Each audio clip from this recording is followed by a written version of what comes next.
So welcome everybody to lecture 13, Information Retrieval in the winter semester 22-23. Maybe we can close the door. I think it's a little bit loud. It's the last lecture today. But anyway, we will talk about your experiences with your last, which was the very last exercise sheet 12, right? It's 12, not 11. I think so. Just occurred to me. We had 12 exercise sheets. Very last, the official evaluation of this course. This will be the first third of the lecture. Then info about the exam. This will be the second third of the lecture. And then how it is to work at our chair. Projects, master thesis, bachelor thesis. Maybe you want to do a PhD with us at some point. So no new contents today, no new exercise sheet, and hence also no Q&A on Friday. So very quickly about this is also not, this should be experiences with copy and paste error. I'm sorry. Experiences with ES12. So many of you skipped this sheet. This is not unusual for the last sheet or sheets, but most of those who did it found it very interesting, doable, and not too much work. It was a completely new topic after a lot of beautiful linear algebra. We now had beautiful database stuff and knowledge graphs. Very interesting. Always wanted to learn more about DB stuff. DB stuff can be boring, depends on who teaches it, but it can be a super exciting topic, databases. Learned a lot, never had to do much with databases so far. Now you have. It was nice and not too stressful assignment. I had fun. The lack of linear algebra felt very good. Okay. It was trial and error for very long that I could not solve. So a few people had problems with it. Sorry about that. And a lot of you wrote something like this. Sadly, I couldn't do it because of reason. So different reasons, but I think it's just a lack of time accumulates towards the end of the semester. And thank you, tutor name deleted here, for everything. Really appreciated your feedback. So the tutors did a great job in giving you feedback, personalized feedback to your sheet, and many of you were grateful about that. Okay, so first, third course evaluation. Here a summary of the results. So 80 people registered for the exam. The deadline is over for a few weeks now. That's a little bit less than last year, but that's just within it's just a typical average number. 71 of the 80 participated in the evaluation. That's a great ratio.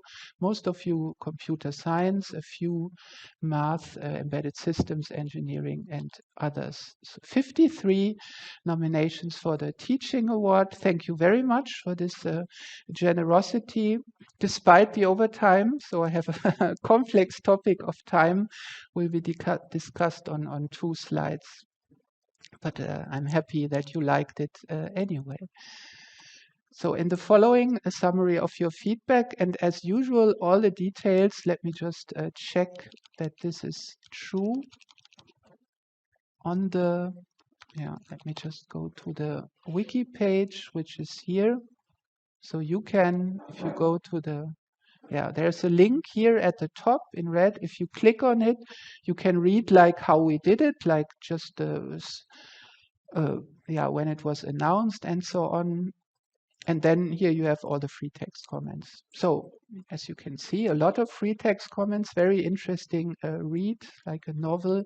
So feel free, so what you liked, what you didn't like, suggestions, how you evaluated the tutors and so on. So we will not read this together now, but feel free to read it. We always put it publicly on the web, and it's anonymous, of course. It also says there, if for some reason you see something and you say, I don't want it to appear there, just drop us a line anonymously or not, and we will delete it. Usually does not happen. So first, some of the numbers, and I like to compare it either with the course from last year, which was similar but not identical, or with the department average. So learned a lot, pretty much like in the last semester. all of you said that you learned a lot. 80 even said gave the maximal score. So that's great, not much different to the last semester. I'm happy about that. Explained well, similar score. Level of contents, that's a very interesting question. Also, please note that the sheet was simplified a lot. I don't know how many of you have noticed that compared to years ago, the sheet has less question and is simplified? Okay, you are in the study commission where we decided this. The others didn't notice this. So a year ago, the sheet like contained 100 questions, some of which were a bit strange. Now it's only 10 very good questions. Level of content. So how hard? Was it too hard? Was it so 50% said right on, 45%, that's a high number, said it's high. So rather high.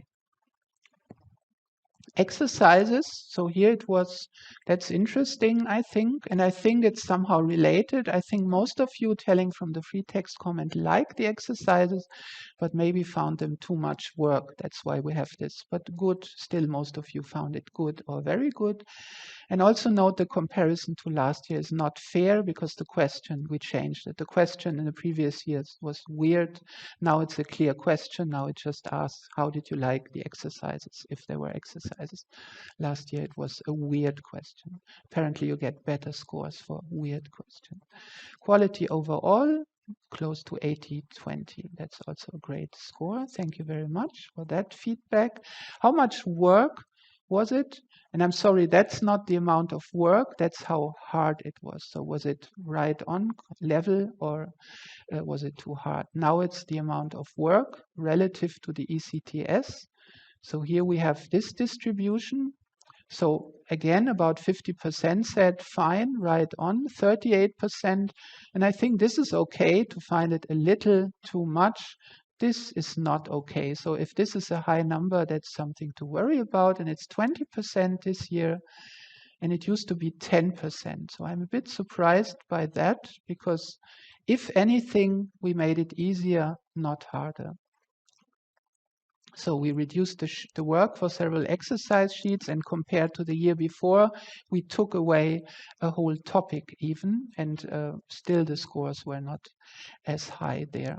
And it's also compared, I mean, it's along the lines of the department average, but certainly not better. So maybe, yeah, this is something to discuss, think about, or change something about. It's an interesting statistic. I mean, let me just mention that we are super aware of this and we try to keep the workload reasonable. A lot of measures we have taken over the years. We try to provide all the boring stuff, which also costs time, like parsing something, and also if you ever do real research, or even if you do your master's thesis or bachelor thesis, data sets you get are not so nice. We gave you the nicest, most beautiful, well-curated data sets ever. And real data is much more messy. And it's part of the work, actually a big part of the work, to deal with messy data.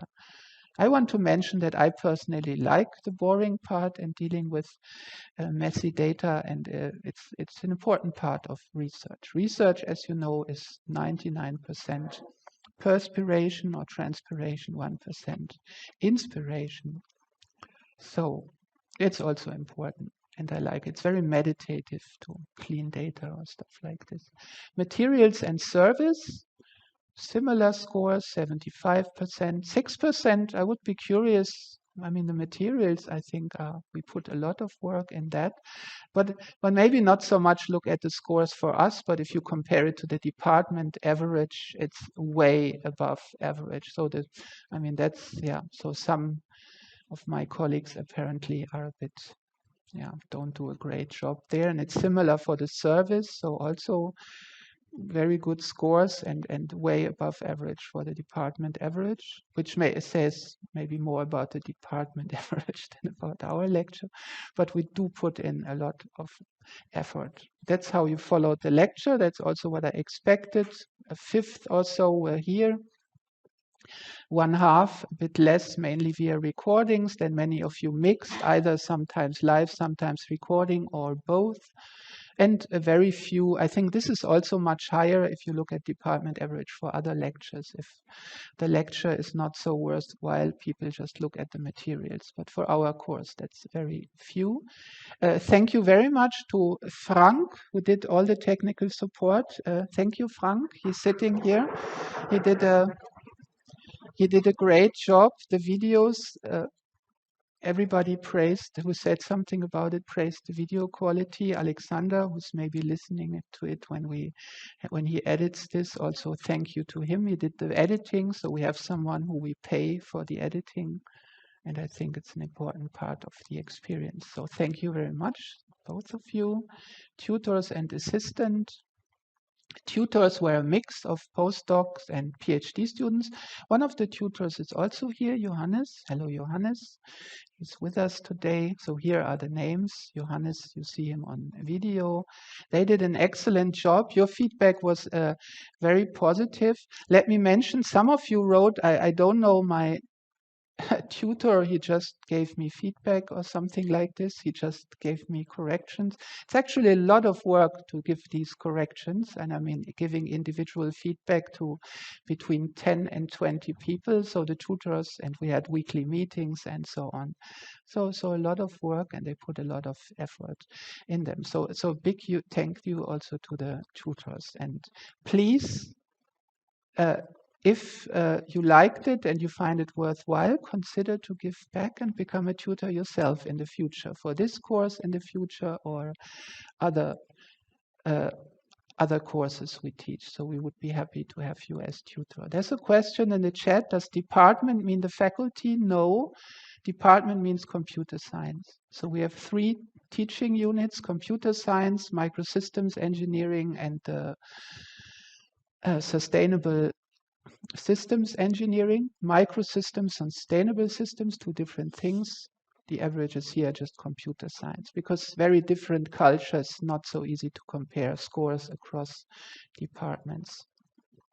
Assistant was Natalie. You know Natalie, she's with us every her job is different than the tutors and not so visible, but people in the second row who are not like the front person like me here, but doing all the job behind the scenes, it's like the most important job, and she did a lot of work and a great job. Let me just list a few things. I will probably it's not complete. Preparation of the exercise sheet and master solutions. It's something you have to do every week. Proofreading of the slides, attending to the forum. So if the answer speed, many of you praised it, that was Natalie. The weekly tutor meetings, she organized the video timestamps, which are super useful. Checking for plagiarism, which is always a topic. So it's like many things which you have to keep in your mind and have take care of. And if you do it perfectly, then nobody notices. So it's kind of an ungrateful job, but Natalie did a great job. So thank you very much. And yeah, thank you. So let me summarize. Here's some praise, and yeah, here's some PowerPoint animation. I think you can read it yourself. So a lot of things were mentioned positively, fast replies, feedback at the beginning. So basically, we added to this over the years, and I'm happy. It's always nice when you notice the effort we put in and it matches. So there were a lot of these. I won't go into details. Read the feedback, the actual concrete feedback. It's really interesting. Criticism. Not too surprising, the lectures were too long. Some of you said that, not everybody, but several people. Too much material. Some sheets, not all of them, are too much work. Math proofs should be at a lower pace. That not a lot of people said that, but a few. Apparently, I mean, I understand those with less background or more problems in math. And I want to distinguish between, there was not too much criticism, and it was fair criticism, and also suggestions, not like this was bad, but maybe you could do it like this. Here's an incomplete list. So there was this problem with the students studying to become teachers. They don't have mathematics in their bachelor, which is a big problem because it's just expected that you know at least basic mathematics. So some of you, I had conversations with some of you, and whoever, if you listen, I don't know if you listen, I know that you wrote something in your experiences for the second to last sheet, logistic regression. I will answer. I just didn't have time yet. I read all the feedbacks. Don't say that mathematical proofs or calculations are, this should be proofs, I think, are super simple. Yeah, I'm sorry. I got that feedback in the past. Let me maybe briefly justify when I say that what I mean. If you find this, I don't mean that if you find this hard, you're stupid. That's of course not what I want to say. What I wanted to say when I say it's super simple, I mean, there is math, which is like more involved math, and there's math where you do just calculations, right? Like doing a singular value decomposition or something. And there are like deep proofs where you sit for hours and wonder how it's done, or you have no idea how it's done. So I think it's useful to distinguish between the simpler stuff and the more complex stuff. And I especially think it's important because many lecturers and also many scientific papers make the math appear super complicated when it's actually not, right? You can give a super complicated proof where you could give a simple proof and so on. And we try to make everything as simple as possible in this lecture. Alternatives to NumPy, SciPy, we discussed this. Looks like it's still the standard, so we'll probably keep it. There are always one or two who hate the 80 characters and can write a book about why it should be more. Come to me personally and discuss, but there is a reason why the standard checkers still have it. There are really good reasons. And just because you have a very wide screen doesn't mean, I mean, a lot of tools just assume that your lines are not very wide. Let me just remind you again of code reviews in GitHub, side-by-side code. Then even if you have a wide screen, you have long lines, they break, and you can't see anything anymore. It's a typical screen layout. You have some panel here. Here you have one window, another window, and you want your code lines not to break in one of these vertical windows. And some more suggestions. Also, there are always some who would like more advanced stuff. I completely understand, but that's of course hard when most of you already find it a lot. And here's my slide about time management. And I want to explain one thing just to tell you how difficult it is.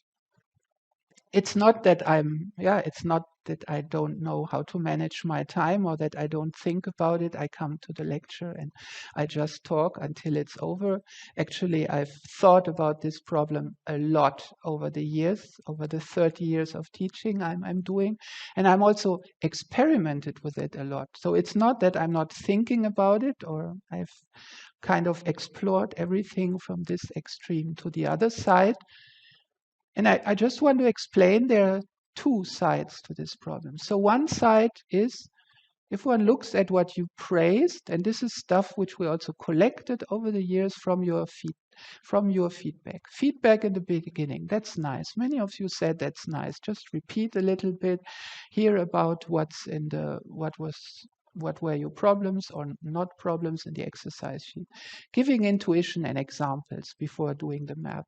All these little crash courses. I mean, I could just leave them out, right? With probability theory, could just say linear algebra, matrix vector multiplication. You all know this. And then I've already lost 50% of you or more, right? So I always have these little crash courses in there, which take sometimes 15 minutes, half an hour.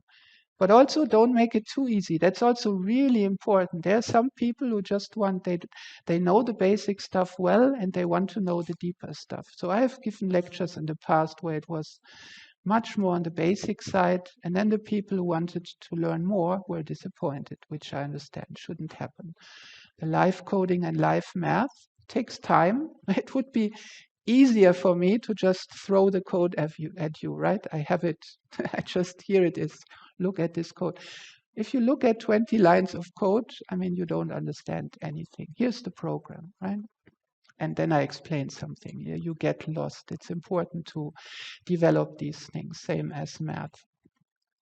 Don't rush. That's a common lecturing mistake. So you spend time and then, oh, now we have to get 20 slides in 10 minutes, and then you just do karaoke or you just talk 3 times as much. Oh, I have a funny story to tell. There was a conference where they had the ingenious idea to cut the talk time from 20 minutes before to 10 minutes.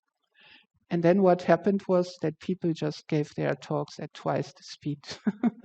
This is just, you didn't understand anything in the 20-minute format because talk quality was not so great, but then you for sure didn't understand anything.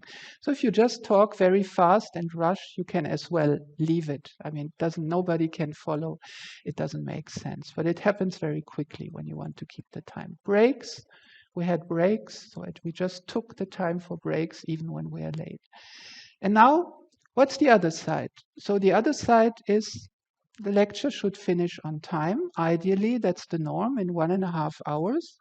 And there are suggestions like, okay, if it's so much, why don't you split parts off to a second date? We could just split it in 2 lectures, 2 dates. But then the experience is hardly anybody comes to the second date. So we even see it for the Q&A session, right? It's there every Friday. We thought about this. We did something like this in the part. So all the not so crucial or not absolutely essential stuff, you move to a separate session. And then there are only 10 people in that session. And so most people miss it effectively. And then, yeah. So it's kind of an impossible problem, right? You want all that. And now here comes the crux of the problem. And that's a much, I come to that in a second. And that's also a problem in society in general. That's why I call it below here. It's the human society problem. You also have it in politics. And I think it takes some time when you grow up as a human being to become aware of this. You as an individual, you know very well at some point, certainly when you are in the 20s, what's good for you. And you say, I don't need that feedback in the beginning. I don't need these crash courses. But yeah, live coding is great. And please don't leave out the deeper stuff. So that's person A. Person B, the feedback in the beginning is great. Please also repeat something from the last lecture. And the intuition part should be a little bit longer. And person C says, I need 3 breaks or this or that. You see? So there are all these individuals and it's perfectly understandable and everybody needs a different mix of these things. But the one person standing in front here, or we who organized this lecture, we have to choose one mix for all, right? And the result, and that's like politics or democracy, then it's like equally bad for everybody. So you have to somehow go in the middle, and then maybe there are some people, a few usually, for whom it's just right. But then you have people on this side, it's a little bit too much, too little of this or of that.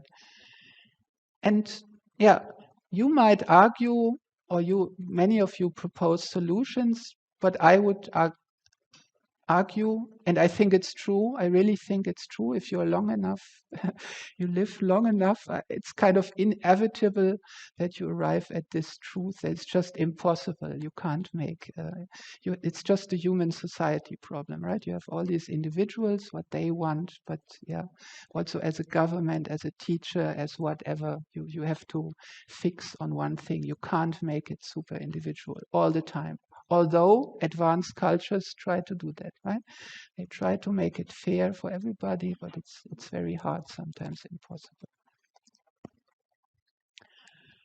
Always have this slide, so what will we improve for next year's? Just because we look at that when we do it next year, here are some things I've written up. So yeah, this time management and too much problem, I'm considering splitting the whole course.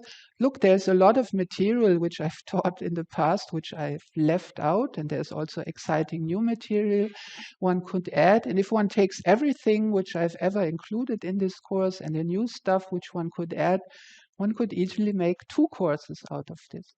But then the question arises, how do I teach these 2 courses? And here your feedback would be valuable.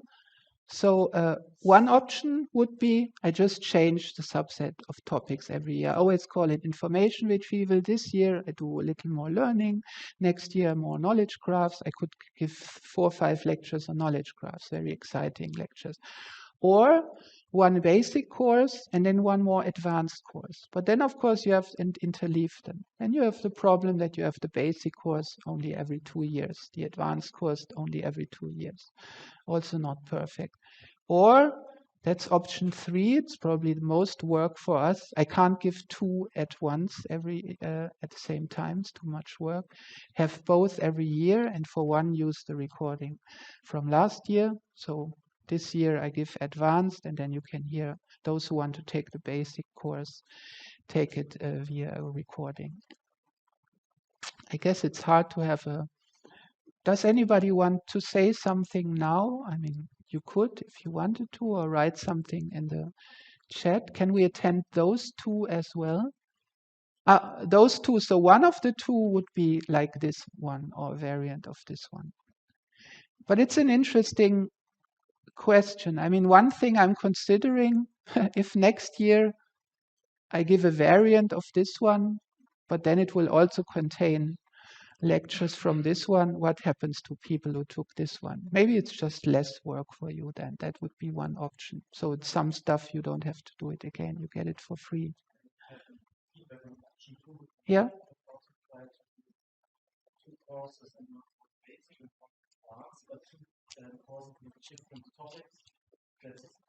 to start from each by its own, because, for example, someone starts his master degree here, and he is in a year with one course, and the other year the other one.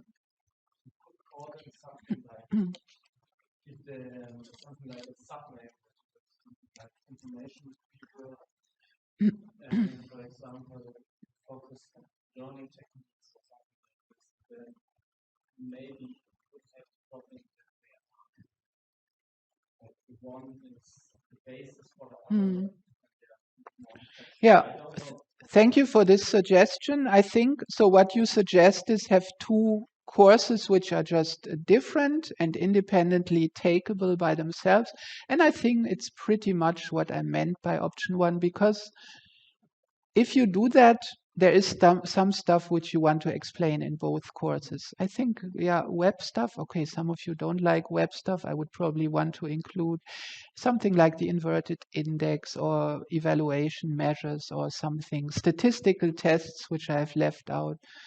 They belong into every course. So I think if I do that, even then there would be some overlap, because totally disjoint, I think, doesn't. For that, there's just some basics which you should have. But then, even if, I mean, I think it's even close to the option I'm considering, because then if people take both of them, yes, there will be some repetition, but it will be just free lunch for them. Then they have less work if they both do both courses. They don't have to do that exercise sheet or something like that. I think that would be okay. If you do both, you have less than 2 lectures, a little bit less. So yeah, please feel free to write something in the forum about this, or tell me by any other means. So I think that's an important topic, because so much great material and limited time, we have to find a solution, or try to make it better. Yeah, there's these problems with the missing mathematics. We are painfully aware of this. So it's only few people, but doesn't matter. It's important, who study to become teachers, and in their bachelor they just have no mathematics lecture. Maybe one thing I could say here, just to show you how crazy politics is sometimes, which is sometimes due to people, but also sometimes due to the impossibility theorem, which I pointed out earlier. Why is there no mathematics in the teacher's bachelor? It's not really the teacher's bachelor. It's a bachelor where you study 2 subjects, and teachers have to study 2 subjects. And so you only have half the ECTS per topic. So you have to leave something out. So you can't have the full curriculum. And then you have I don't know, I think it's the Kultusministerkonferenz, if they are listening, so something from the state, and they say this must be in the curriculum. And these are people, I think average age is probably 90, I don't know. And I think they come from a certain walk of life, maybe not so technical, more humanities. These are terrible prejudices, but I think they're partly true. So, and in the past, like 50 years ago, every computer science curriculum must have automata theory, right? So people, I don't know if some of the aspiring teachers are here, you have to listen to automata theory, PNP and stuff. I mean, that's interesting if you ask me in 2022, this is not essential, right? It's more essential that you know linear algebra, certainly. And the same thing for, what's the other one? Logic. That's also, it's like a classical thing. Logic, yeah, it's good, propositional calculus and so on. It's also not essential, I would say. Having a basic mathematics lecture 1 second is much more important than having theoretical automata theory and logic. Yes, please. You're one of the aspiring teachers? No, but I want to. Yeah. One funny thing is that you have to take logic, Yeah. but not math one, which is analysis. Yeah, exactly. But logic needs, it's expected that you have the knowing of things, topics, those two lectures, but you can take the authorship in the course. Of math too? You can take math 2, but you can't take math 1? You can. It's not. Mhm. Yeah, so we were actually aware of this when we designed this, but it was just an impossible situations, and this came out, which is not a good solution. So, yeah, I'm sorry. Yeah, so we are aware of this, so we really have to improve this like this, because the few of you who did this, we were in a terrible situation. I'm sorry. Yeah, and here are some minor things. I just wrote them up so we don't forget them. This was just some minor things, nothing to discuss here. The Q&A session, Natalie complained, and she was right, that few people came, and those who came were usually very quiet, 1 or 2 people who asked questions.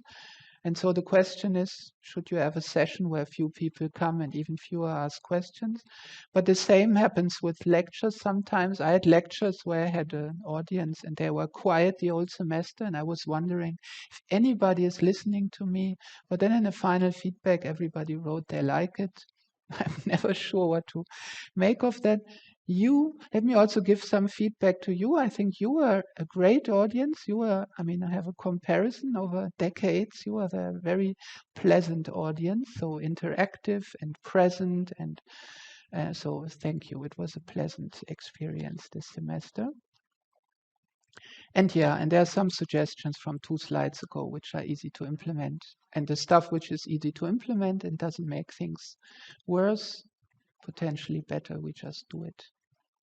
Okay, that was that. If there's anything you want to say, you can say it, or maybe later, or you can just write it in the forum, any further suggestions or anything important which you think I missed here.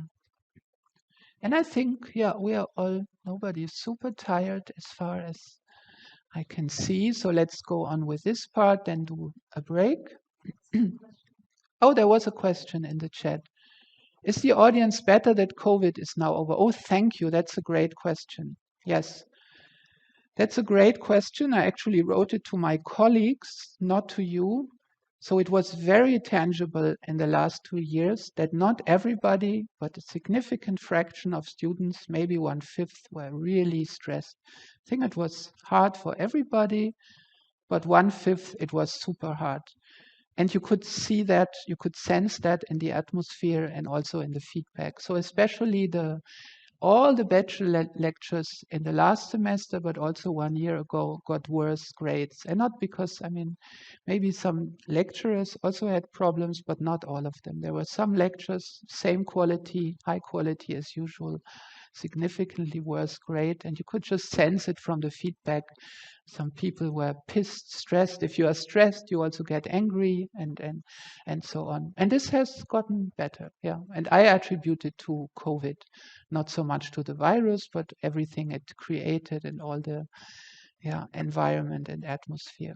So my feeling is yes, it has improved significantly atmospherically, and I'm happy about that. So the exam. And yeah, let's do some exam questions, some info, some exam questions. Then we have a break. And then the last part. So the date is February 28th, Tuesday, easy to remember. It's the date of the lecture, but earlier.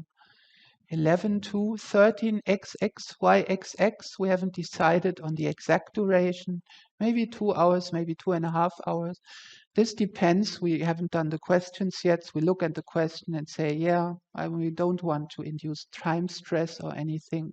So we will just choose it so that you should be able to do the task without time stress. It's rooms, this room and the one below. I think it's a little bit narrow, but that's what the Prüfungsamt, the examination office, assigned to us because we have 80 people, which means 40 people. Yeah, 40 people writing an exam. You're sitting quite close, right? Maybe some of you like that. I don't like it, but that's what we got, so we have to work with it. But we will have surveillance, of course. There will be people from us sitting in every corner at the top, and so you should just and there will be always one in the back and in the front, so and anyway, most of you don't cheat, but I know that there are always a few percent who don't do it. The exact assignment will be announced in time in the forum where you will sit here or below, but it will also be no problem if you just come 15 minutes early and just figure it out. Bring your student ID, passport, and pens in 2 colors, because sometimes there's just tasks where it's useful to have 2 colors, just easier also for you.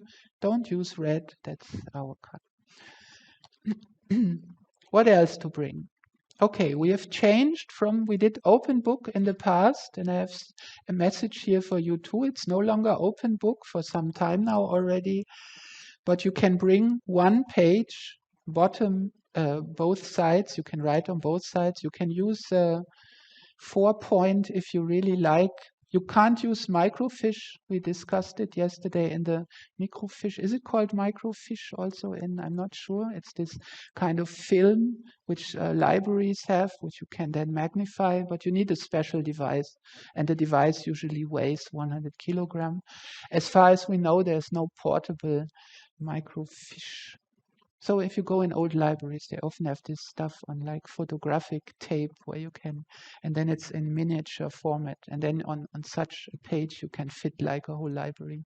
So you're not allowed to use that. And anyway, the device is too big. Why is it no longer open book? It's interesting that in the past, many people say, yeah, open book, that's great. Open book means you can bring everything, lecture materials, all the book in the world, all the books. And I understand people think, okay, that's great. I can bring everything, so I don't have to learn all these stupid details, and I understood this stuff anyway.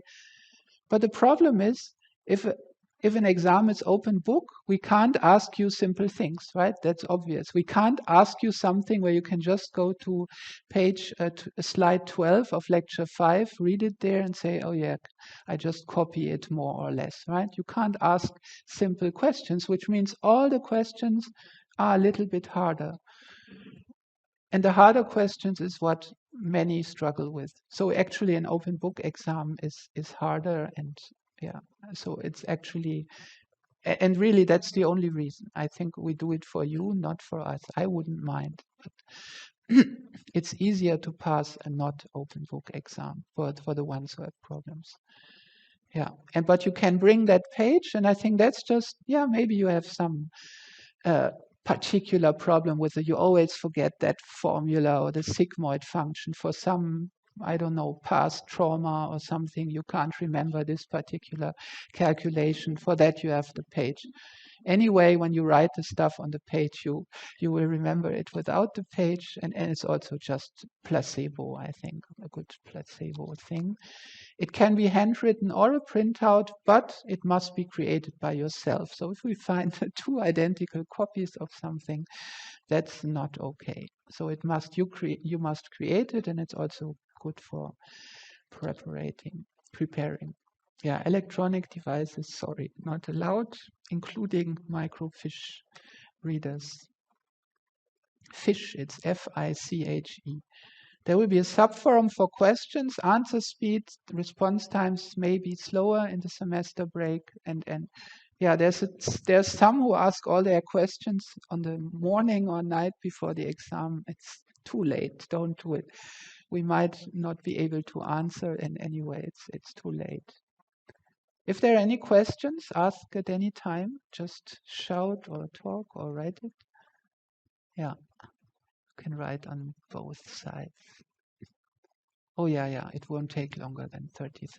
Oh, yeah, sorry if you have two exams on the same day. That's tough. But you have a big brain, so you have to. This is important, and I will give you there 3 types of questions. One is basic understanding, and we will see an example of each and do it together, and let's see whether I will pass. So I'm not sure, I hope. The first one is basic understanding, which means either is you state a basic concept of the lecture or definition of algorithm, or you apply it for an example. You will see it in a second. Second one is coding. You did a lot of coding for the exercise. There will be coding tasks in the exam. Of course, it will not be 100 lines of codes. It will be individual functions for small functions, 10 lines, worst case 15 lines. And it will be written on the front page of the exam that your function should not have more lines. So if you do more lines, it's also to help you. You know that you're doing something wrong. It's also good to know that you can do it in a few lines. And type 3 is deeper understanding, not very deep. At numerous occasions on the lecture, I said, just a second, look, here's something, this could be an exam question, showing that the edit distance is symmetric or something. You can prove it in 1, 2, 3 lines. It's not necessarily something we did in the lecture, maybe a variant, but requires some thinking. But importantly, it's not something where you have to think about for 2 hours, like for some exercise sheets. So it's stuff which you can do in an exam. Yes, please.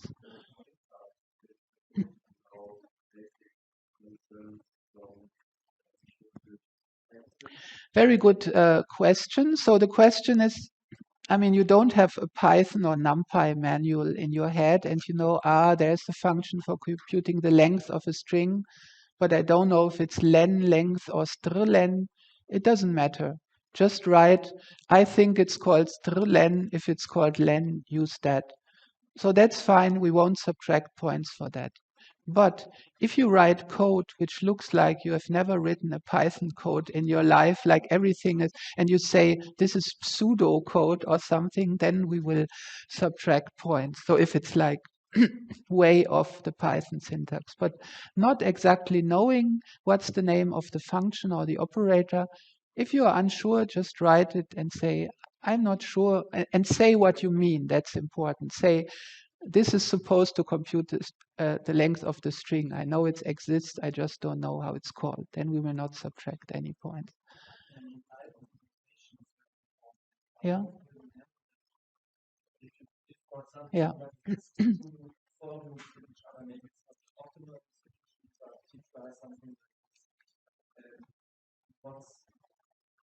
So very good question. Indentation. So we will have a ruler, and then we will have a tolerance of 1 millimeter. And if you're for each millimeter, you're more off. No, we don't. I can just tell you from experience, we've been doing this for a long time, and it was never a problem. So Yeah, you can do. I understand the question. You think, wow, I've only coded on my screen. Can you code on paper? It actually works very well. We also do it for the oral exams. It's the same thing, and it's no problem. Yeah, so you can also do indentation there. Yeah, it works. It just works well, especially for short programs. And yeah, we will do examples of this in a second. Some general pieces of advice: don't learn things schematically. Try to understand it. More advice about this on the next slide. That's really important. And yeah, this is important, and that's how I basically started every lecture. Every lecture started with a simple story, a simple example, and it was easy to understand. That's also important, but you don't pass the exam only if you can do this. You also need type 2 and type 3. It's not necessarily one third, one third, one third. Depends on the exam, but each type will be there. We will pay attention that there are simpler ones also to warm up and take away the fear, but it's not only type 1 you don't pass if you leave these out completely. Yes?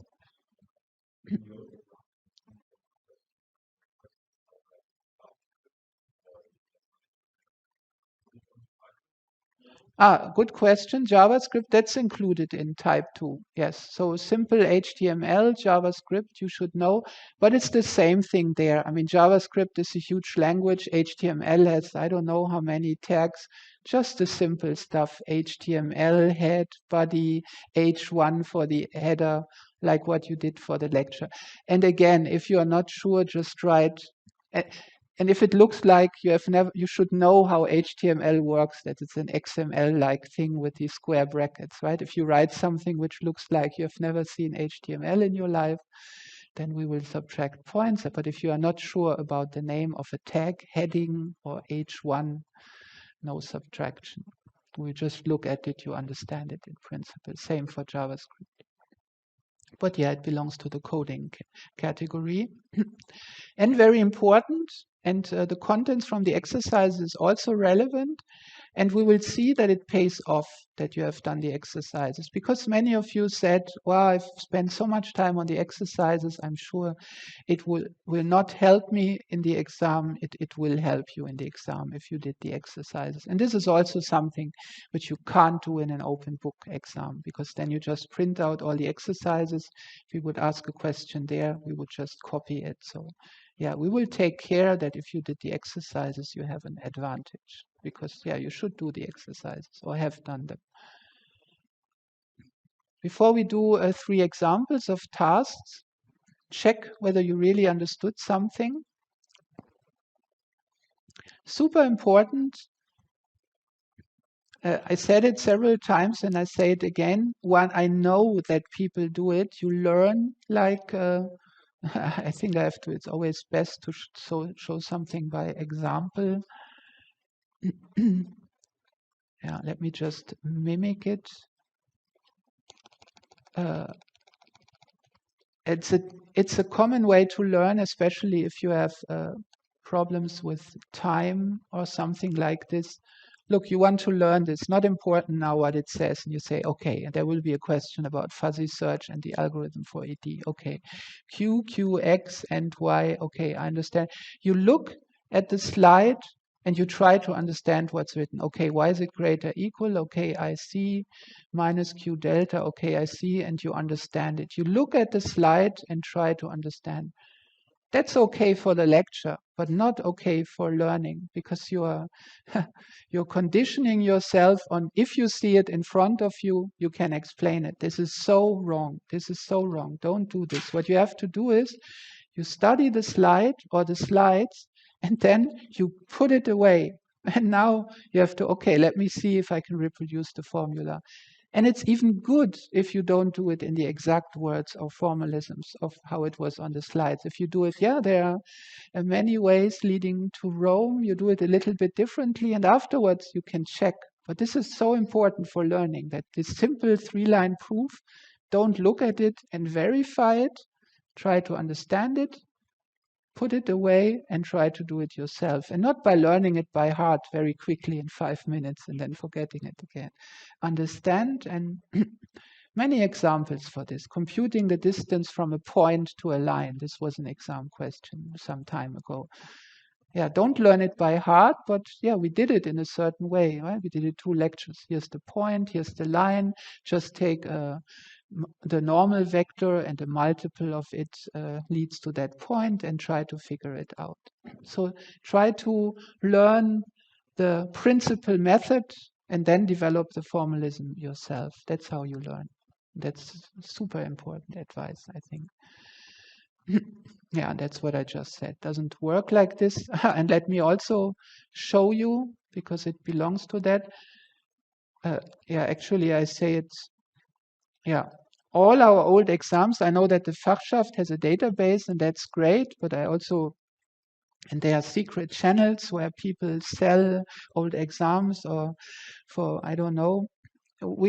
I think to make it fair for everybody, we just put all our exams on our wiki. So all of them, which means a lot from past years, exams from previous semesters. So here you can do exams all day long, and it's a great exercise.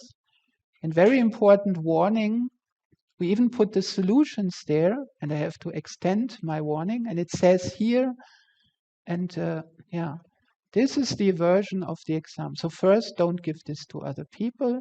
Don't use it when you do old exams for training. It's the worst way to learn. It's the same thing. You have your task, and then you have the solution, right? I mean, if you learn like this, just you read the question and see, yeah. If you learn like this, you look at the question and the solution, and you think you are learning, you are not learning. This is just for checking after you did it yourself. So that's why it's written here. And yeah, so just for checking, and it's not even important, because if you understood it, you know yourself whether it's right. Okay, I think it's a good time to have a break now, and then continue with a fresh air and a fresh mind with 3 example questions, and then introduction of our chair. So 5 minutes. So one example for each of the 3 types, and just see how I think, how I would do the questions. And it would be more interesting if it were random and live, but it's so this is a type 1 question. Let's see. It's not the text from the exam is a little bit longer, so some details are missing here. And maybe one remark in advance: if you are unsure about something, there are always people to ask, right? Just ask. And also, a typical error is to read too fast. Don't save time on that one. Read the question and see, okay, what's the question? And not, okay, and then start doing something, and then you realize, oh, or even realize it afterwards.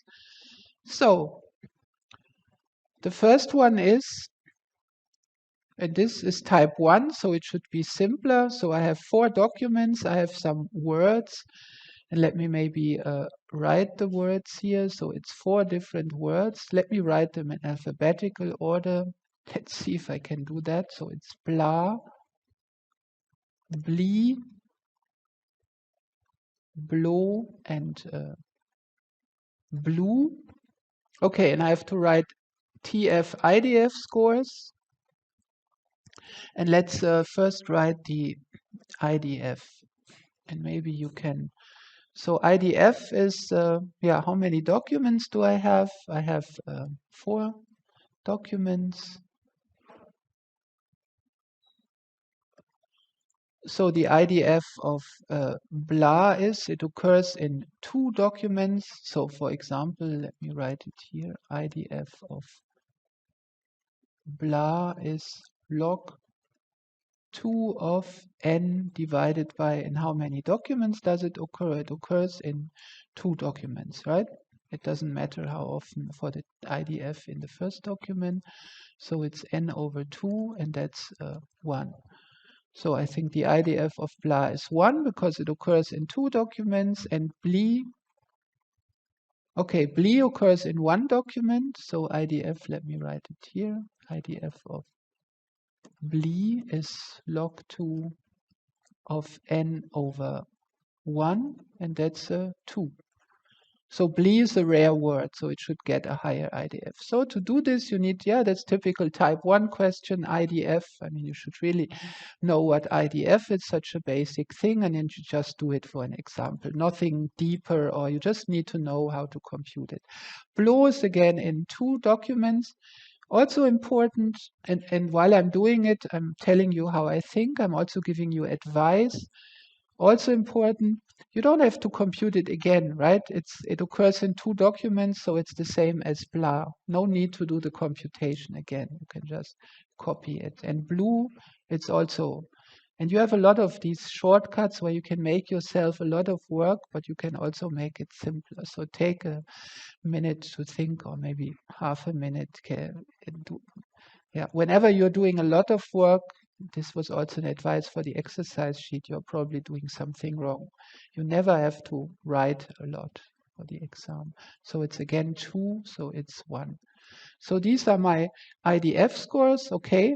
So now I can write down my term document matrix, D1, D2, D3, D4. So it's now just TF, IDF. So blah has term documents, so the terms are the rows, the documents are the columns. D1 just has blah 3 times, blah has IDF 3, so I would say that it's 3, 0, 0, 0. I hope that's correct. D2 has blee, blue, and blow, so it doesn't have blah, so it has 0, and then it has 1, 1, 1, but the blee actually gets multiplied by 2. So it's 2, 1, 1. Of course, you could do an intermediate step here. I have to transpose it in my head. Blah and blow. And blah and blow, just IDF is 1, so it's just a TF score. So it's a 1 for blah and a 1 for blue, and 0, 0 here. And D4 is blue, blue, so it's a TF of 2. And IDF 1, so it's a 2 here, 0, 0, 0. So it's not hard, but you have to concentrate. You shouldn't make stupid mistakes, right? Which are easy to do, of course, under exam conditions, because you have to, okay, how many, and multiply this with that. So I hope it's correct. Do you see you can grade? I do the exam, you grade. Okay, let me just assume it's correct. Compute the dot product similarities of the query blah blee. There was more information in the exam, so let me just, so the query blah blee is, and this is, let me call this matrix A, that's how we called it, and blah blee, let me also write it as a, this is my matrix here, A, and my vector, so this has a 1 for blah in the same dimension, a 1 for blee, and 0, 0. So I can just compute the scores by taking the transpose times A. And this is nothing else than taking the dot products. We did this several times in the vector space model lecture and the latent semantic indexing lecture. So it's I'm just taking one after the other dot product of this and this, dot product of this and this. By transposing, it just boils down to matrix multiplication. I think you can help me. So what are the scores? Let's do it together. First one, 3. I think that's correct. Second one, what? 2. That was okay. I agree.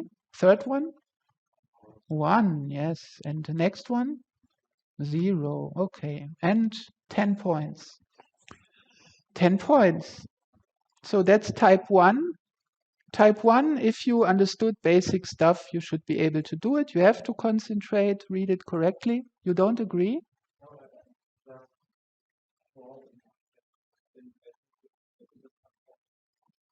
Yeah. Yeah, you have to concentrate. It's easy to make stupid mistakes, so better double check. But apart from that, it's a relatively simple question. It's a type 1 question. There will be some of those, but you cannot pass the exam with only those. Now, tension rises also for me. Task, okay, write a function top QUS, oh my, this looks like latent semantic indexing. And of course, we are so nice. I mean, we could, of course, use different letters here, X, P, L, and M, but we use the letters from the lecture. I hear you talking. If you have a question, you can ask. So these are, it says here, the matrices from the singular value decomposition of the term document matrix A. So let me just write that here. So I know that A is U times S times V. So this is my term document matrix here. Yeah. Maybe you also feel comfortable doing this. So before you even think about it, you just write down the stuff which you know. So this is then M times R, where R is the rank of the matrix. This is, so I haven't even fully read it. I just write it down, and R is the rank of the matrix. And I'm giving a rank of the approximation K, which is less or equal, typically strictly less, can also be the same. Okay, and now what I'm supposed to do, write a function that gives me the top ranked document, so just the top ranked one for a given query. Okay, and that's also a nice one because it's writing a function, but to write the function, you also have to know how to do it, right?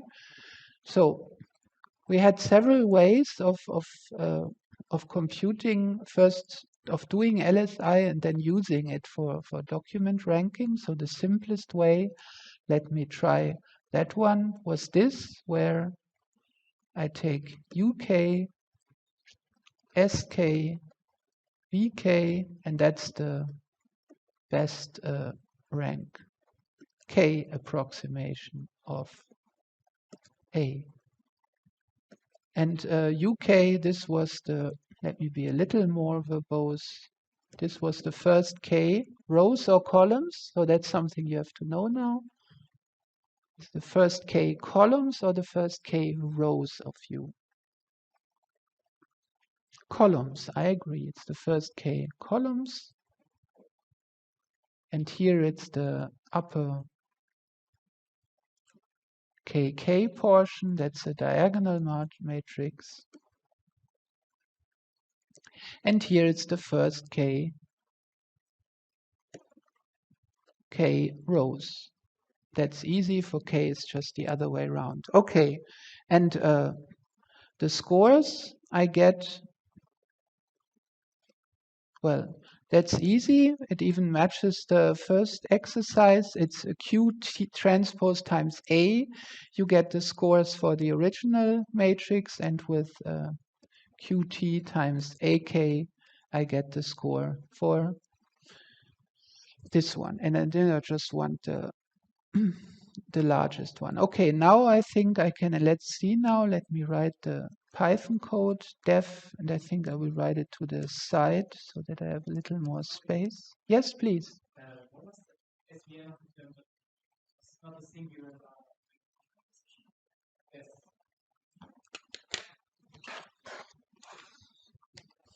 The SVN, yeah, this is when you have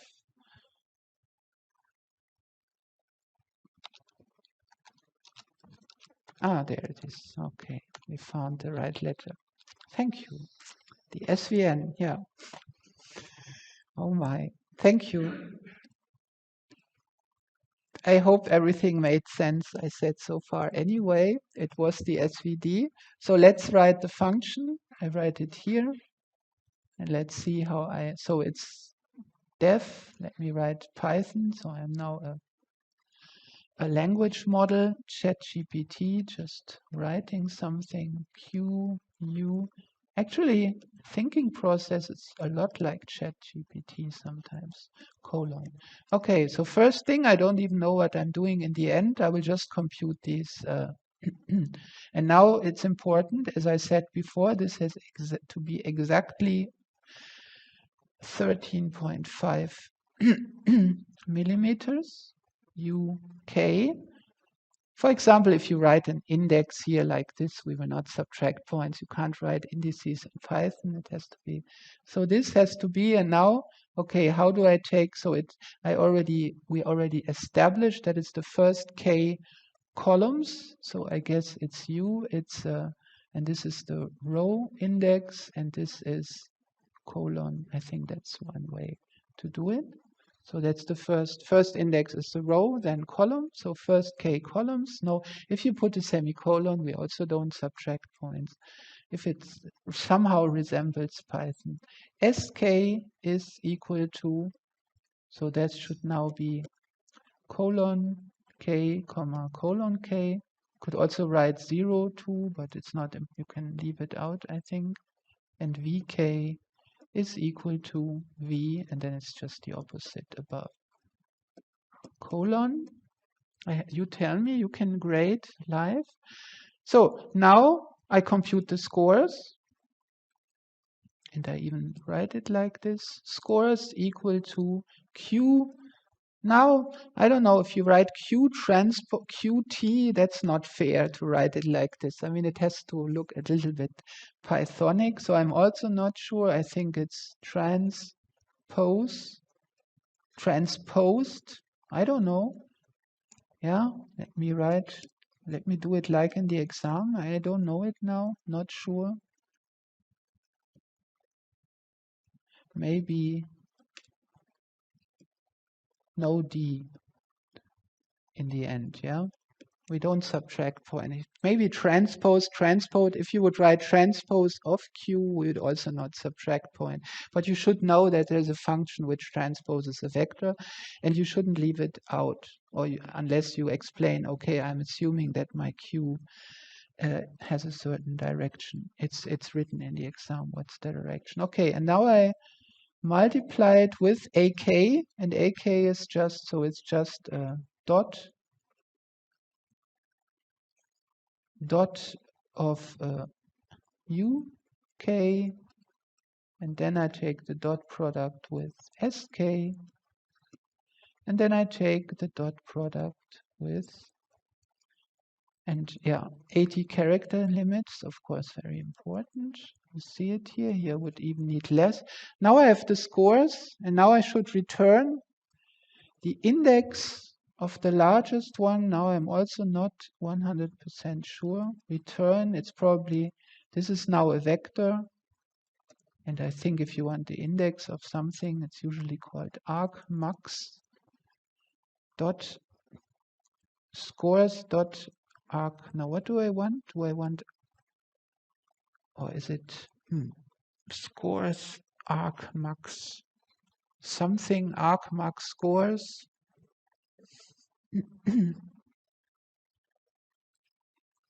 So I want the maximum index of scores, and I know that there is a function argmax.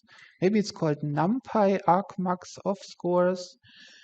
Okay, let me just leave it open. It's real conditions here, and yeah, I didn't want to learn it by heart. To set an example, not sure. So maybe you can look it up, but it's not important what the exact syntax is. Yeah, it's not that I write Python NumPy code every day these days.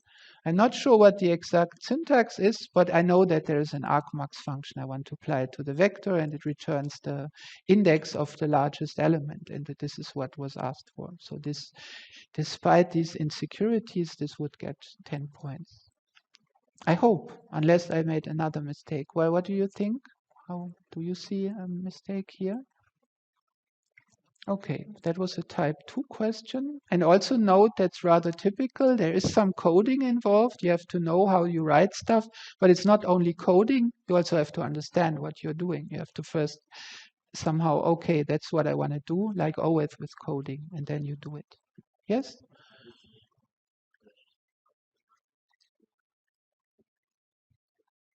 To the argmax? Yeah, I don't know. I'm not sure. I think it's wrong, but I don't know how it's right. I don't think it's like this. I think it's something dot argmax scores, but I'm not. So what is it? It's numpy dot argmax of scores. That was also. Oh, Natalie says both work. Okay. Okay, both work. I also had the feeling it's somehow My photographic memory said it's something argmax scores, and then something is probably can't be, must be a generic thing, NumPy. But the point is, it doesn't matter. These small syntax things don't matter. It's clear that I know that there's argmax, and it's not an exercise of remembering a manual. Okay, last one. Yeah?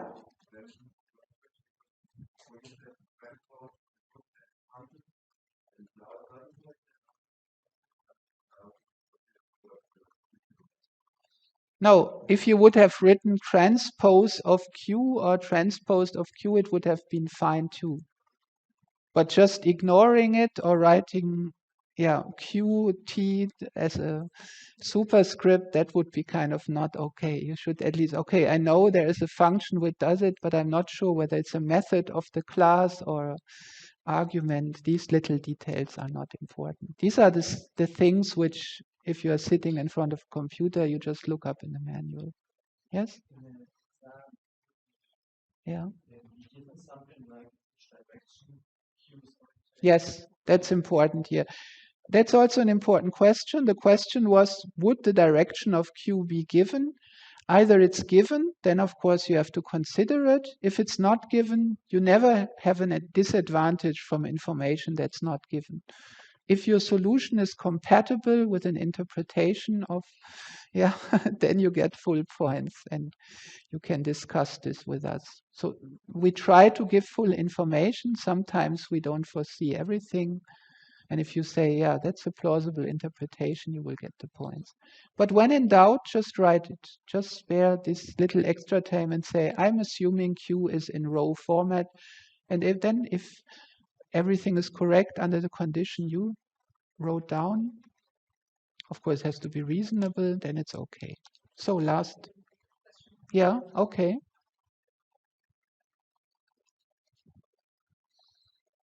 That's a good question. If the comments are not there, would we subtract points? It depends. If they are there, I mean, the important thing is we want to read your stuff and we want to see, yeah, you understood it. You just didn't remember some strange detail. So sometimes if you write something, it just helps. Oh, yeah, that person obviously knows what argmax does, just isn't sure about it. So, yeah, you kind of have to convince us that, yeah, you know this stuff. It's like writing, there's an exercise, 10 points, and it asks for a result, and you just write 42. Yeah, it's the correct result, but you haven't convinced us. You should always give an explanation. It has to be clear how you arrived there. It also says this with all questions that ask for a result. Don't only write the result, also how you got there. So in case of doubt, rather write this few more words than not. But I can't give a definite answer to the question that if you omit it, it depends on whether we are convinced that you understood it. So here's the hardest one. Oh my. Let's see. Given an array with integer values in ascending order, we want to locate element x in A with galloping search. Okay, so I have my A and I have my element x, and it's contained here. So it's here. X is contained here, and it's at some position. Yeah, it's at position D. Yeah, D, and let's say it starts at position 0. Could also be 1. This is also something, if you make an assumption, you just write it down. I'm assuming the indices start at 0. So let me just do that and draw a proper arrow here. So that's my... And you see, before, it's always good to start with a picture to just get clear what we are talking about. Always, yeah, don't think too fast, also not too slow, but okay, this is our setting here. We have an array, we have an element, and also notice this is related. This is something we did in the lecture, but it's not something you can copy from the lecture directly. It's a small variation. I mean, we searched a lot of element, and here it's just one element which we search from the beginning. So it's kind of the first step you would do in a galloping search when you have a smaller list, searching the first element, and it's given to us. We know it's there. and it's at position D, and now I have to show that it's O of log D.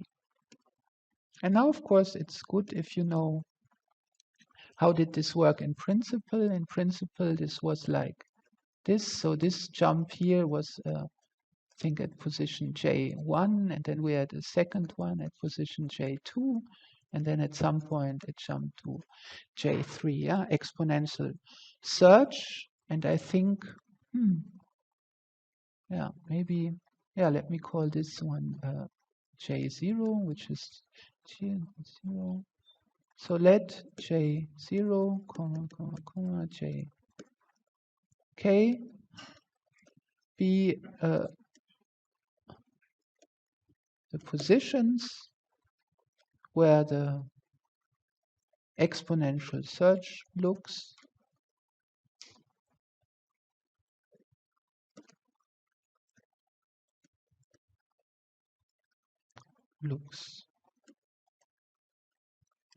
And this is so, and this exponential search, so is Ji is 2 to the I. Yeah, if we start at, and then I think it's -1 or something like this. I think that's how we, so it's kind of exponential. Let me just assume it's like this. So it's in exponential steps. So it's first, yeah, I'm starting with 0, so I'm subtracting a 1. So now what do I know? I know that just before the end, so J k minus 1 is less than D. If it would be D, I wouldn't have jumped further. So this is, and that's 2 to the k minus 1 minus 1, and that's less than D. Which means, this means k minus 1 is less than, yeah, I can just bring the -1 to the other side. It's D plus 1 and take the log. It's log 2 of D plus 1, or so k. Yeah, and actually I'm having 2k plus 1 steps here, 0 to k, so k plus 1 is less than yeah, log 2 of D plus 1 plus 2. So that's the number of steps. So yeah, this is the number of steps here. And I'm a bit more verbose than maybe I would be in an exam, but I'm sorry. Number of steps in exponential search.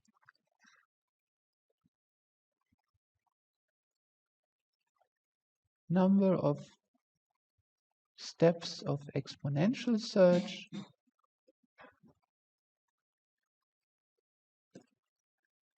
Right, it's from 0 to k, so it's k plus 1. And this is O of D. I mean, that's log 2, O of log D. So this is O of log D.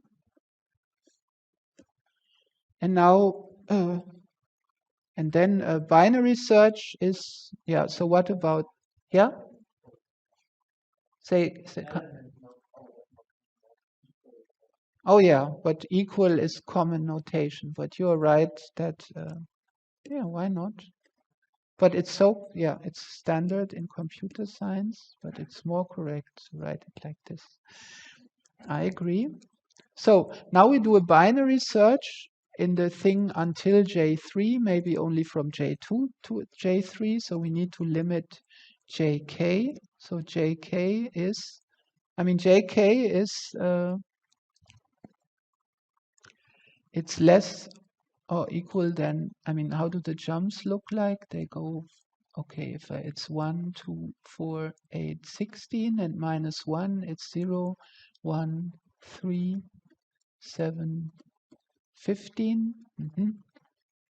So it's, yeah, it's always, so JK is equal to, I think, yeah, it's just twice the previous one. jk minus 1, minus 1, and jk minus 1 was less than d. I stopped before d. So this is less than 2d, right? I mean, that's the whole point of the exponential search. It goes beyond d, but at most by d. It's at most at 2d. And these, of course, if you would see this for the first time in the exam, this would be a little hard. It would be definitely too hard, but we have done this in the lecture. So the basic ideas of the proof, you should know them from the lecture. And here you're just applying them again in your own proof. So that's not an easy question. So yeah, binary search in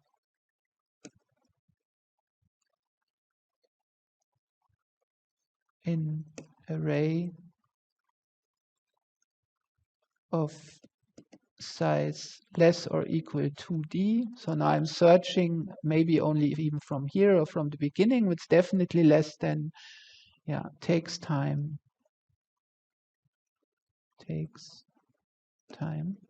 O of log d. Yeah.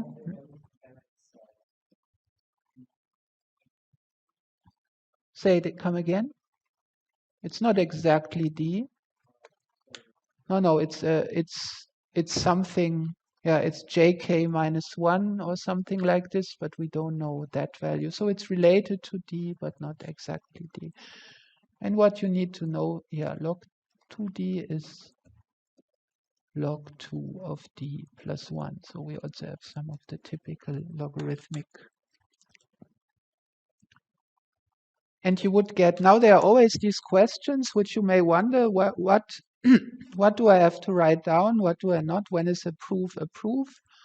I think the stuff, I mean, maybe you could write a little less and you would still get full points. For example, it's if you just 2d and you say it's log d, we would accept it. I don't think we would subtract any points given that there's enough other stuff to do. But why not write it down that log 2 of 2d is log 2 of d plus 1, just to show that you know that the 2d doesn't change the order of magnitude. But yeah, if you write too little, if you just write one line and you say, look, I knew it. Yeah, so, and in case of doubt, you can ask during the exam. Of course, you can't ask, is this proof correct? But if you have a concrete question like, is this enough? Then we can say, yeah, it's okay. So yeah, this is the harder parts. There will be some of those too. I think these were good examples for the 3 types of questions. Any question about that before I go to the final part? It will take 20 minutes or so. Yeah, and as I said, do the exams. That's a great preparation. Just do a lot of exams. One comment, the old exams, most of them, or even all of them, were still in open book format, except I think the last one, I'm not sure. So questions are a little bit harder there, but still they are good questions. Yes?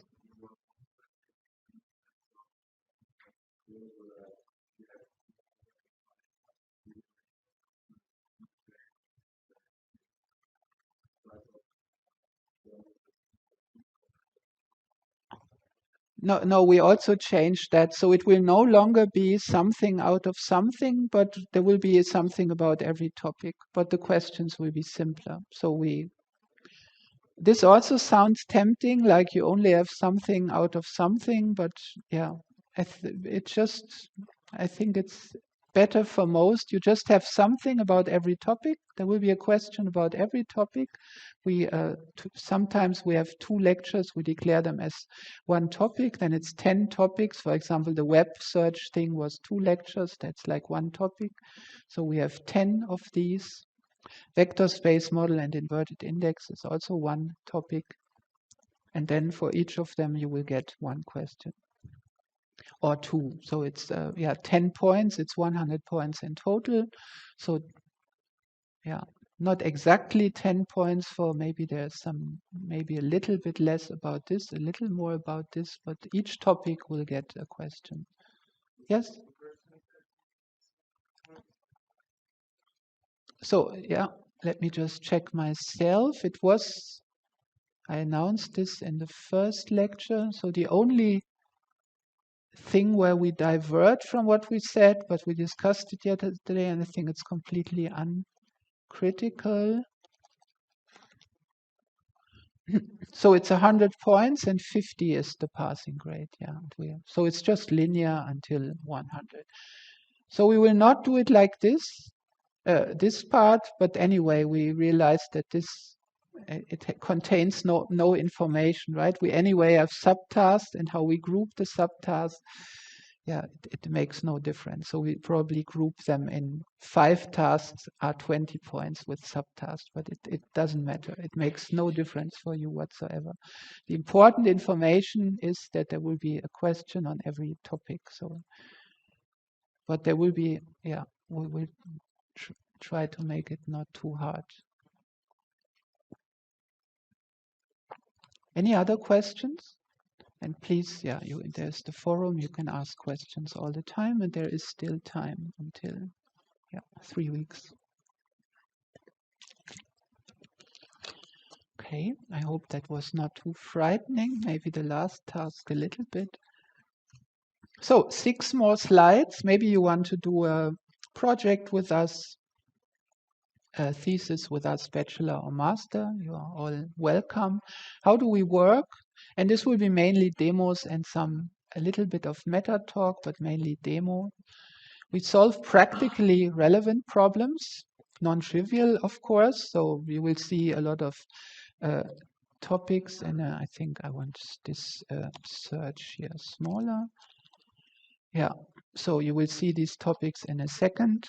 We make software, very important, and all this stuff should look familiar from the lecture. So it's not just that we think about something, we also think, but then we write software that is useful and used by people.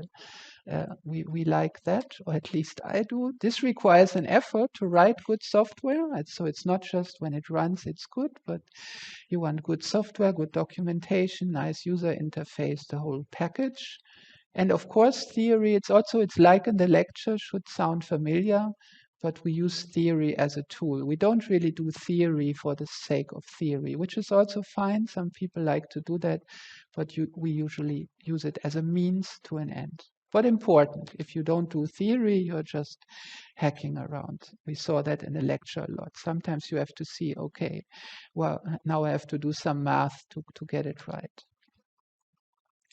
Yeah, only difference to this course really that, of course, for our projects we use Git, but you didn't ask it this semester, but actually for the course SVN is easier. I mean, Git is just more powerful, but also more ways to break everything. It's just more complicated and doesn't have some features which we use for the course, and Docker, in case you know. Supervision, similar as in the lecture. So if you work with us, you will have a very good infrastructure and support, inspiring environment, because everybody does this kind of stuff, as I explained. Apart from that, you have a lot of freedom in what and how you work. Sounds good, freedom. Let me just mention it, is a double-edged sword. For some, it's great. They say, okay, give me something interesting, and then I want to walk alone. Some are also afraid of it. So of course you will get guidance and help, but if you want a lot of guidance, I'm not sure if we are. So some people really want to be taken by the hand from step to step. We are more the freedom-loving people. So yeah, sorry. I think our group is a great fit for people. So if you like to solve problems, encode, and get stuff done, you see some, you say, that's exciting. Let me solve it. And then in the end, I have something, and I will show you examples in a second. I want to do that. And it's important. That's why I have this little star here. It's not important that the problems are super hard. It's more important that what comes out in the end is useful and nice. So I come from theoretical computer science. So every field of science has its own yardstick, its own currency on criteria. In theoretical computer science, you always have to prove that you are the smartest, right? It's important that the problem was hard. If you have a nice proof, but it was easy, then the reviewers will say, yeah, that was easy. It's not, I mean, that's not how I think. I mean, if it can be easy and useful and nice, sometimes things are not super hard, but still useful. Actually, a lot of stuff, if you look back historically, it's not necessarily super hard. So hardness is not important. It's not the most important thing. And yeah, great fit if you are happy when the end result is useful. So we do stuff which then in the end you say, wow, that I like it and I can show it to my family, grandparents. Yeah. And a good yardstick is I will show you now a number of demos. And if you say, yeah, I like this kind of work, this is something I can imagine myself doing, then you will probably like working in our group. But I want to emphasize it's not the only way to do science, or yeah, different groups, different people like different things. Very briefly, machine learning, we are using that too. You also saw it in the lecture. We are not so much the people who do everything that's fashionable. That's also one way to do science, what's fashionable right now. So I'm in research business for 30 years. I've seen a lot of hypes coming and going. I never jumped onto them. I don't care basically. But sometimes things are really good, right? Machine learning for some problems, it's just the way to go. And then, of course, we use it. And you have seen a few latent semantic indexing, naive Bayes, just the basic ones, logistic regression. Of course, we also do more advanced stuff. Deep learning, you will see some. Yeah, deep learning is pretty different. In this lecture, we did mostly algorithmic stuff, also a bit of learning, not really deep learning. Yeah, in deep learning, it's not so much about algorithms, but understanding what you are doing. And just one word here. I mean, what happens a lot in deep learning, people use some library and then they plug together some networks and then they run it on some data and say, yeah, here's my deep learning result. But you should understand what you are doing. Why are you using this component, this dropout, this so many layers, and why are you using this nonlinear function? But there's little theory and lot of heuristics. And that's also that fits this last statement. We still do a good, it's not that now that there's deep learning, you don't need good old algorithms anymore. You still need to sort numbers and have priority queues and Q-gram indices. You still need those. And actually, that's also fun. I mean, a while I think maybe people are realizing now everybody thought, okay, I have to do this learning thing. It's not always the greatest fun in the world to build neural networks and not understanding. It's a lot of magic, black magic, and then you tune it, you change this parameter, something else happens, something happens which you don't understand. It's algorithms are more deterministic. You are more in control, so they are also a lot of fun, right? You write the data structure, you know how it's represented in the computer, you know much better what's happening. So both are interesting, but good old algorithmics is also a lot of fun and very rewarding. Just a quick overview. We have the following groups. Frank Hutter, he does hyperparameter optimization. You always have hyperparameters, learning rate, batch size, and so on. These magical values, which are super important. If you pick them wrong, bad results. Pick them right, great results. And he learns this automatically. That's the heading for his work.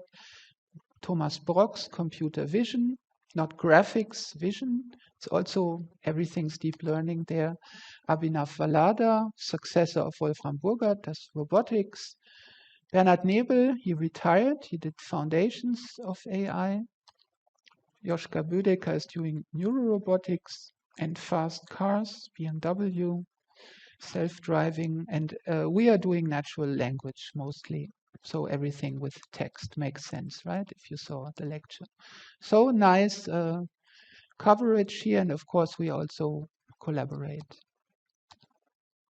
So here's that's almost the last slide, some projects and demos. And I will not, I mean, I could give a whole lecture about each of them, just very quickly to flash some at you and see whether you like them. And I think, Natalie, you already, oh, okay.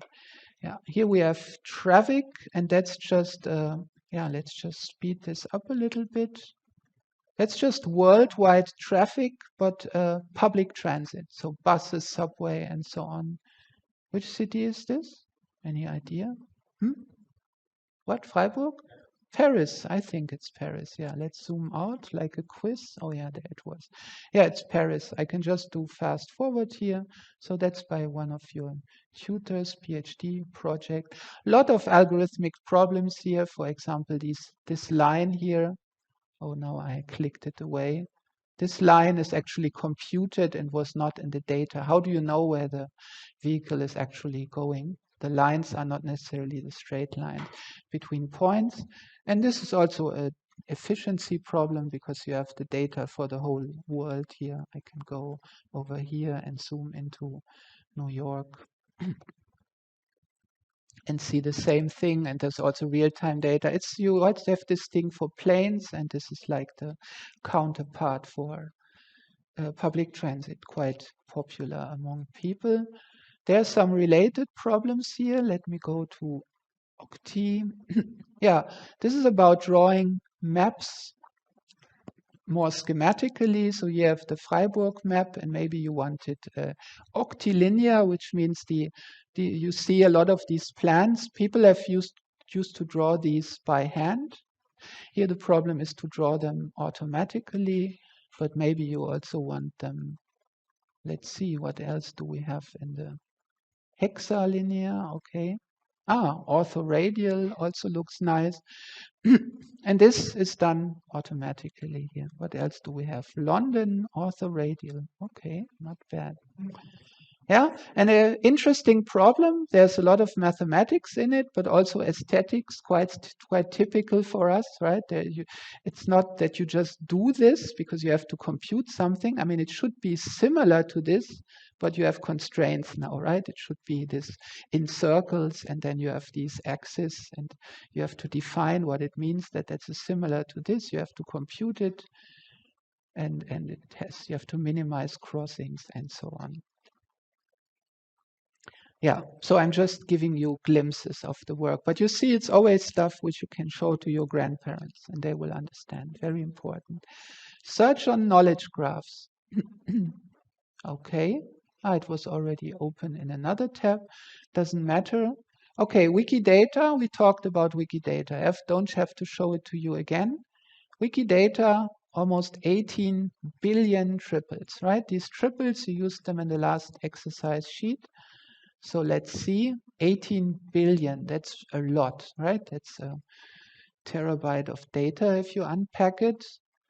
And now let's type a Sparkle query. And what we have here, we have nice autocompletion. That's some work of ours.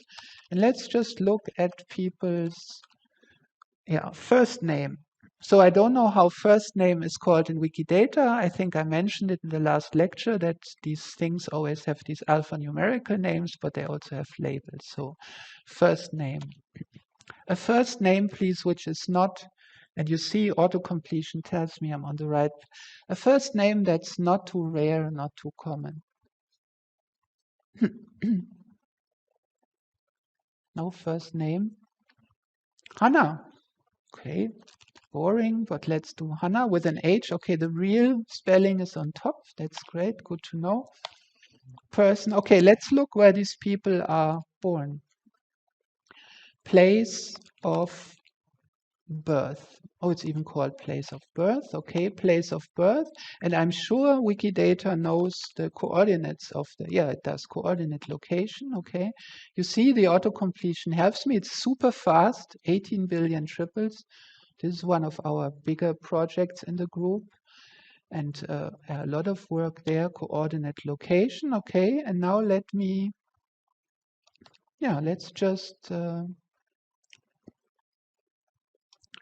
maybe also, we could have, I don't know, I think I can add the names here automatically. And let me just do select person, place of birth, coordinate location. Let's see. Okay, so I have 137 Hannas with an H, and let's look where they are born on a map. There we are. We have the Hannas of the world. They are, okay, in UK. Actually, I never launched that query, I think. So popular name in the UK, also in Germany, also, but more on the East Coast than on the West Coast. Yeah. So I'm, yeah. Mhm. So let's go back to the, so you saw a lot of things here. I could show a lot more about this. Very fast, lot of data. You have the auto completion and so on. Visualization of result sets. This does not only work on Wikidata. For example, here you have all the protein data of the in the world. Every protein known to mankind or womankind, the gene which encodes it. Just look at the amount of data. It's 108 billion. 108 billion. That's more than the number of web pages. That's huge. It runs on a single machine with our software. That's quite impressive. And also here's who knows OpenStreetMap? OpenStreetMap. Very quickly, just OpenStreetMap. Yeah, let's go there. I mean, it's just map data. I think I have to go here, right? It's just like Google Maps or something like this, but open source, like Wikipedia style, Wikidata style. It's amazing, right? This people have basically done this. A lot of people walking around and saying, "Here's a house, here's a tree," and the detail is amazing, right? It says here, here's a house, here's a tree. It even says this tree blooms at this time of the year. It has this leaf type and all this stuff, and not just in Freiburg, or it's all over the world. Of course, the coverage is varies. And you can also turn this into triples, of course. And let's just do one thing here. I think, yeah, any region of the world. It could be a Bundesland, a state, a city, something not too large, not too small, maybe, so that it's interesting. Could be a bigger city, could be a state in the whole planet. Let's see if it works. It's live.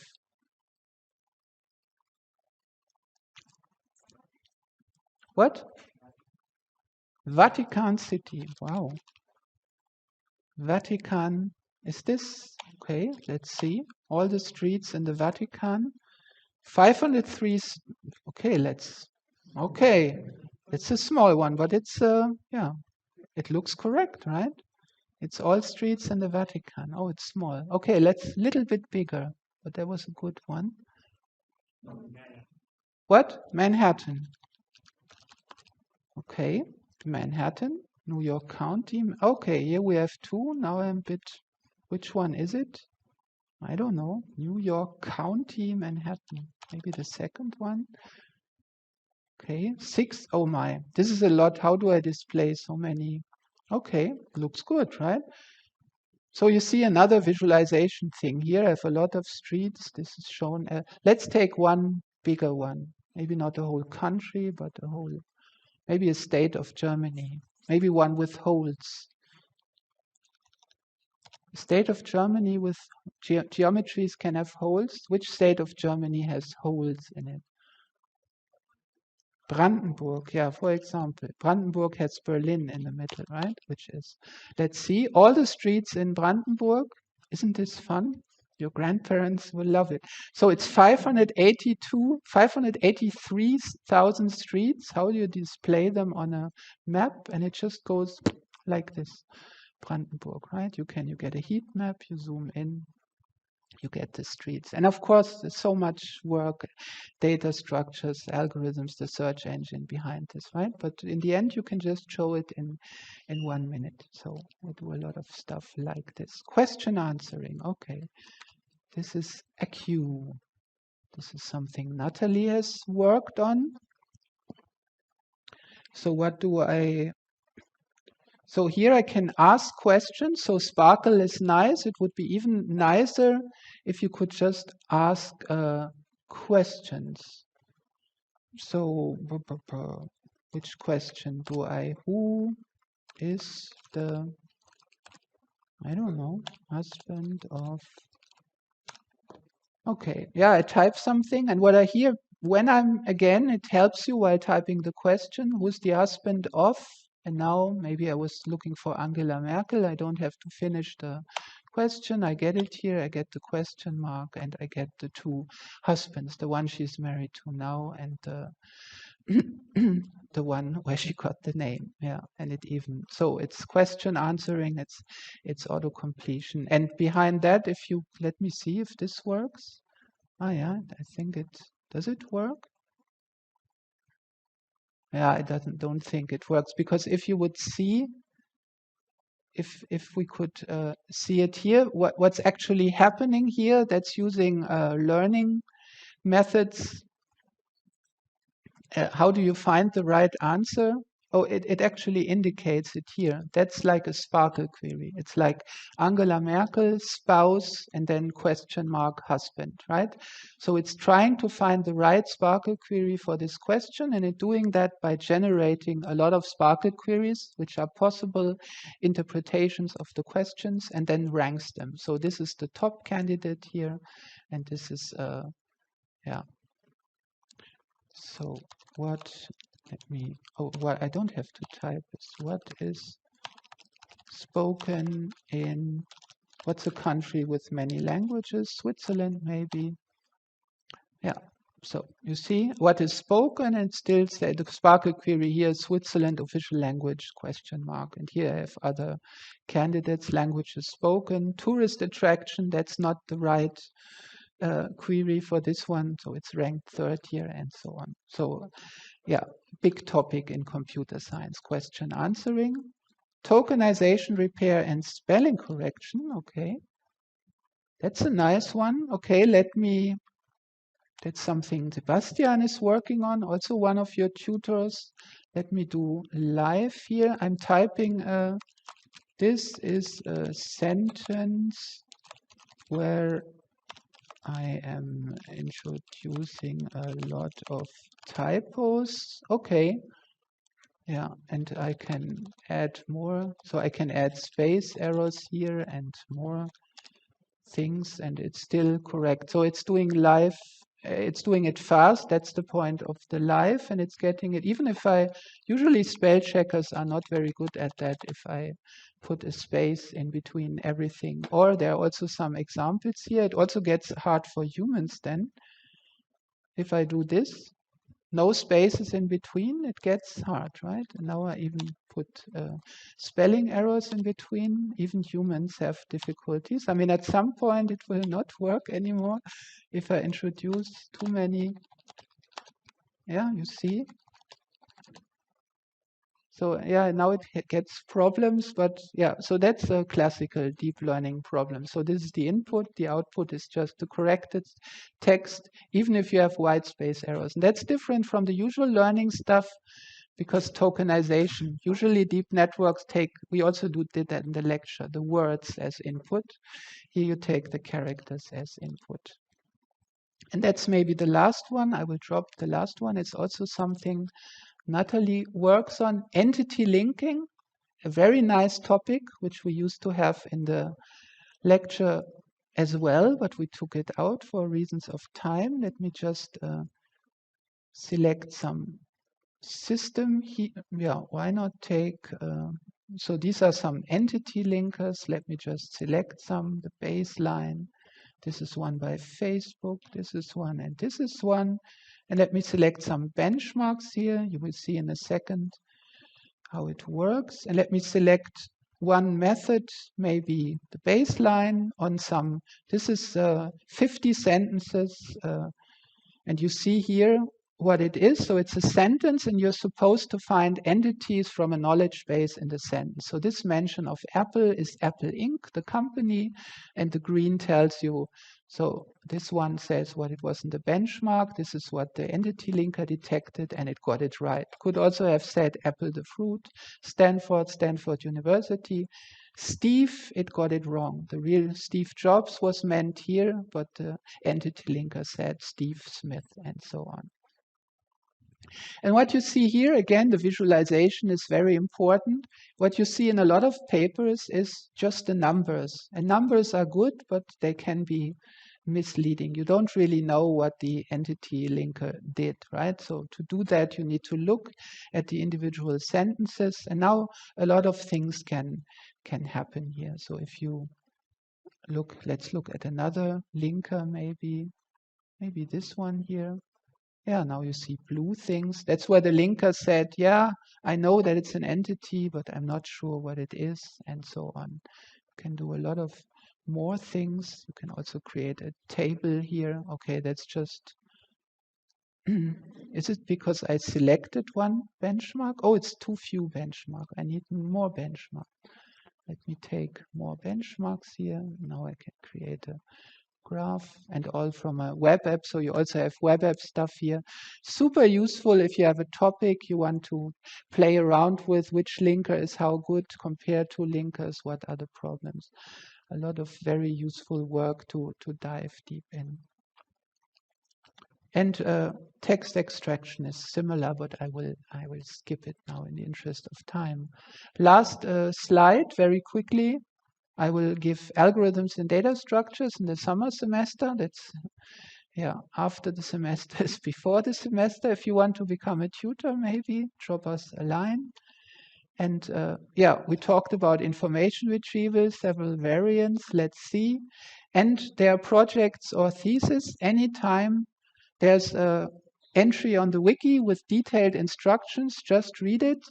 There's no, you can start anytime. The only constraint is if you tell us, then you should also start right away. So don't say, I want to do it in 3 months. There's no, you don't have to talk to me 3 months before we meet. We explain to you what the topic is, and then you start.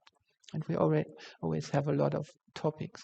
And please, if you get no response, it's never personal. Just ask again and again and again. Maybe not every minute, but in a reasonable, yeah. This is a mistake. I think that's the last advice. You got a lot of that. I like to give advice.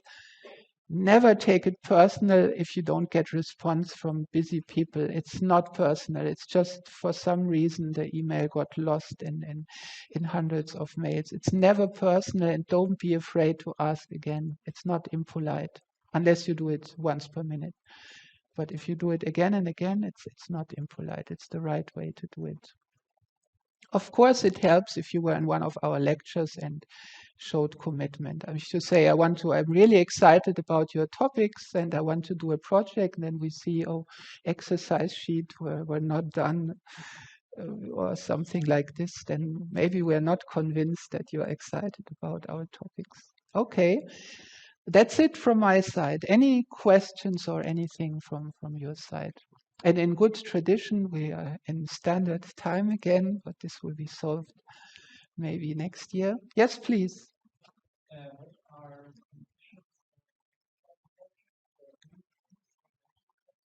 Yeah, external projects, we get a lot of requests. People want to do it as a company or so. It's important that it somehow matches our expertise. I mean, if it's totally unrelated to stuff we are doing, and the even more important stuff, it has to be scientific somehow. Yeah. So if it's sometimes, I mean, I understand it, companies, they just want you to program some interface or something. It can be very useful for them. We also do user interfaces, but they are usually connected to something scientific.